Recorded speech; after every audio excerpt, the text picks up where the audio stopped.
Hari ini kita akan membahas tentang cara cepat dan murah bagaimana membuat atau menyusun struktur dan skala gaji di Microsoft Excel. Agar kita bisa mendapatkan nilai dari struktur dan skala gaji seperti yang ada di sini, kita membutuhkan template job analisa, kemudian skala compensation factor seperti ini, sehingga kita bisa merumuskan level dan golongannya berdasarkan setiap jabatan, sehingga kita bisa menentukan nilai dari gaji dan struktur gajinya. Bagi kalian yang tertarik dengan template yang saya buat dan faktor kompensasi yang saya buat, silakan cek deskripsi dan kolom komentar untuk mengetahui cara untuk mendapatkan materi tersebut.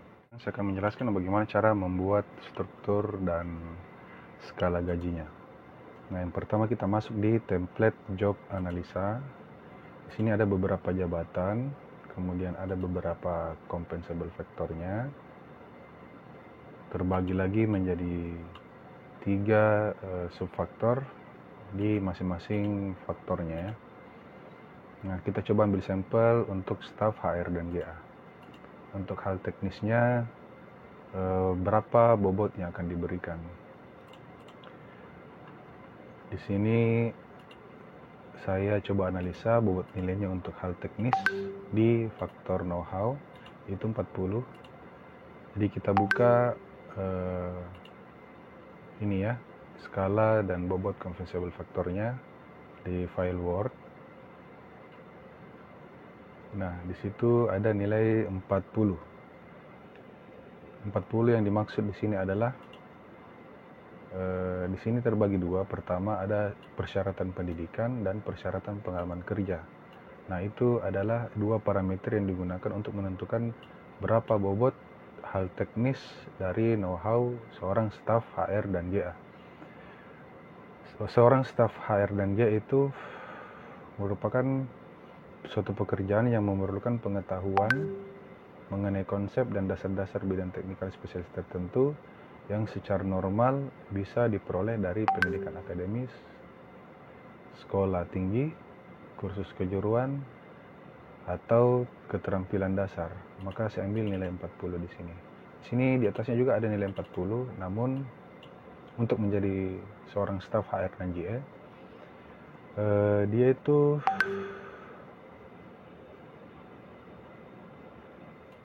tidak bisa didapatkan keterampilan tersebut hanya dengan melalui pendidikan sekolah menengah atas. Makanya saya pilih di poin C untuk persyaratan pendidikan, yaitu dia butuh training atau keterampilan khusus untuk menjalankannya.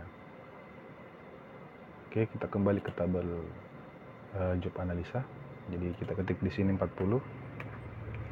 Kemudian untuk manajerialnya itu dia di poin 19. Coba kita lihat untuk manajerial. Manajerial poin 19 dia ada di sini ya. Dengan 2 parameter. Yang pertama ruang lingkup tanggung jawab dan kompleksitas aktivitas. Sederhana, terstandar, menyangkut pekerjaan harian day to day. Karena dia levelnya staff, masuk di grade paling bawah atau level paling bawah ya. Dan pekerjaan memerlukan perencanaan dan pengorganisasian yang minimal terbatas pada pekerjaan sendiri dan dalam koordinasi dengan pekerjaan lain yang secara langsung mempengaruhi pekerjaan sendiri. Oke, kita kembali ke template job analisa. Yang mendapatkan bobot untuk posisi ini adalah 19. Dan begitu seterusnya ya untuk interpersonal, dari sisi faktor usaha, pikiran, fisik, waktu, hasil kerja, aset, dan bawahan. Metodenya sama dengan metode penentuan poin dari compensable faktornya, mengacu pada file Word yang ada, yang sudah saya buat. Ini juga bisa diakses pada saat kita download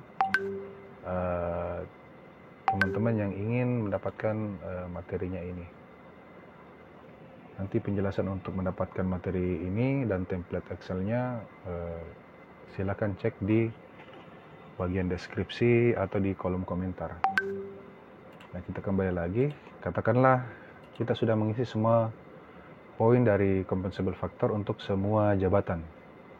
Nah, contoh hasilnya itu seperti ini. Saya sudah berikan poin-poinnya. Ini tergantung juga dari tingkat kesulitan pendidikan yang berdasarkan faktor know-how-nya, usahanya, dan tanggung jawabnya. Dilihat dari perusahaan masing-masing. Kalau misalnya memang ada berbeda, berarti poin yang saya tetapkan di data ini bisa saja berbeda dengan teman-teman. Kemudian setelah kita lengkapi poinnya, poin totalnya itu sudah didapat, maka kita coba klasifikasikan seperti ini. Jadi ada 7 golongan di sini ya, dan 7 level. Yang pertama di golongan 1 itu poin 100 sampai 200-an ini, dia berada di golongan 1 dengan level junior staff. Kemudian poin dari 300 sampai 400 itu dia di golongan 2 dan level senior staff. Kemudian untuk poin 401 sampai dengan poin 400-an ya, dia range-nya 400-an ini dia ada di golongan 3 dan levelnya junior supervisor. Kemudian untuk level supervisor dengan golongan 4 dia ada di angka total poin 500. Kemudian untuk junior manager dia di golongan 5. Poinnya itu, total poinnya itu ada kisaran 600. Untuk senior manager golongan 6 ada di poin 700. Terus kalau untuk level director golongan 7 dia ada di total poin kisaran 800-an. Nah, setelah kita sudah klasifikasikan level dan golongannya, maka sini kita buat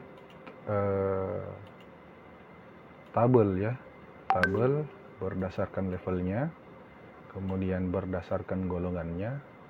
Di sini saya buat ada subgolongan juga. Subgolongannya itu saya buat berdasarkan dengan masa kerjanya.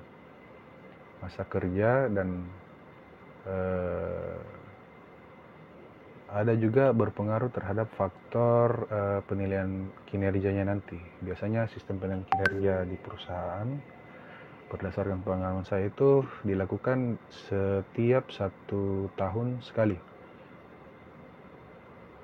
Nah, untuk subgolongannya ini saya bagi sampai level subgolongan E ya. Jadi ada 5 subgolongan. Jadi ada golongan 1A, 1B, 1C, sampai dengan 1E. Ini berdasarkan masa kerja dan prestasi kerjanya. Penilaian kinerja biasanya di akhir tahun. Nah, yang pertama saya lakukan adalah saya menentukan, anggaplah gaji terendahnya adalah 2,5 juta untuk level junior staff.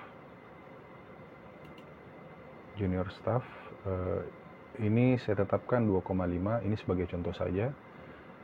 Nah, kenapa warna kuning? Karena di bagian keterangan sini warna kuning itu merupakan nilai yang dapat disesuaikan. Kalau misalnya teman-teman gaji terendahnya itu misalnya sesuai UMR, kalau di sini itu sekitar 3,4 ya, itu maka akan berubah nilainya semua di sini. Kita back dulu. Oke. Dia akan secara otomatis berubah semuanya karena di dalam sudah saya kasih rumus. Saya sudah masukkan rumus untuk kenaikan gaji per subgolongan. Jadi dari golongan 1A untuk menuju ke 1B, selisihnya adalah kisaran gajinya itu 500.000 kenaikannya. Ini juga karena dia ada tanda kuning di sini, kita bisa sesuaikan dengan nilai yang ada di perusahaan teman-teman masing-masing. Kalau misalnya ingin ditambah juga bisa, misalnya bukan 500 ya selisihnya, atau kita bisa coba di angka 300 3 juta ya, 300.000, maka dia juga akan otomatis berubah. Jadi teman-teman bisa bekerja lebih cepat untuk membuat struktur dan skala gaji upah seperti ini. Nah, di sini kemudian ada kenaikan gaji per golongan. Kenaikan gaji per golongannya itu nanti kita akan mengikut dari gaji golongan 1 ke golongan 2 dikurang dengan golongan 1. Maka ini nilai gajinya ya. Nilai perbedaan gaji setiap golongan. Dari golongan 1 ke golongan 2. Ini sebenarnya juga bisa di-adjust ulang. Kalau misalnya teman-teman merasa kurang atau masih mau disesuaikan lagi, ini nilai-nilainya bisa di-adjust lagi kembali. Namun saya buat seperti ini agar teman-teman lebih mudah untuk menyelesaikan struktur dan skala gajinya. Ini saya coba kasih masuk nilai 500.000 untuk kenaikan gaji per subgolongan. Maka yang didapat untuk kenaikan gaji per golongannya itu 1 juta. Jadi setiap naik level ke atas, dari 1 ke 2, 2 ke 3 itu selisihnya adalah 1 juta. Kalau menurut saya sudah lumayan lah dari sisi nilai. Oke.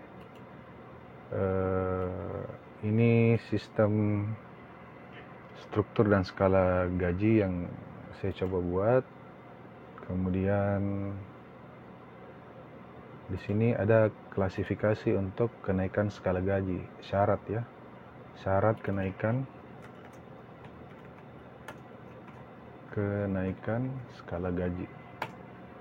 Jadi seorang karyawan yang telah bekerja di perusahaan selama 3 tahun, itu bisa dipromosikan ke golongan, misalnya tadi staf HR dan GA, dia golongan 1A, untuk dipromosikan menjadi golongan 1B. Di sini dia harus memenuhi 2 syarat ini. Yang pertama, pengalamannya itu masuk ke range masa kerja 4 tahun.